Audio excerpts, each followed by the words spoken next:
బెంగాల్ ప్రజల్లో చైతన్యం మాత్రం బాగా పెరిగింది. ఇంతకాలం ఉగ్గబట్టుకుని ఉన్నారని అర్థమవుతోంది. అక్కడ బీజేపీ వాళ్ళు కొట్టట్లా, సీపీఐ వాళ్ళు కొట్టట్లా, సీపీఎం వాళ్ళు కొట్టట్లా, కాంగ్రెస్ వాళ్ళు కొట్టట్లేదు. జనమే తృణమూల్ కాంగ్రెస్ వాళ్ళు ఇంతకాలం డబ్బులు వసూలు చేసిన వాళ్ళని ఓళ్ళలో పడేసి కొడుతున్నారు. అదే సందర్భంలో తృణమూల్ వాళ్ళు కనబడితే చాలు చోరు చోరు అని కేకలేస్తున్నారు. మొన్నటిదాకా ప్రాణభయంతో ఆగినోళ్ళు ఇప్పుడు వాళ్ళకి వణుకు పుట్టిస్తున్నారు. అది జనమే చేస్తున్నారు. ఇది ఒకటి.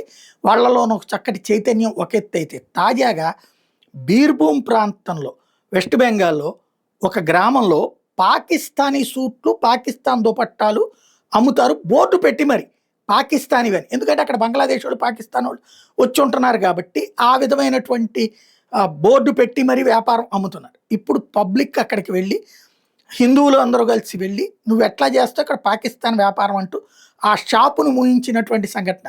లేదా నువ్వు అడ్వర్టైజ్మెంట్ అన్నా పాకిస్తాన్ అనేది తీసేయి అన్నటువంటిది అక్కడ గొడవ చేయడంతో సంచలనం సృష్టించింది.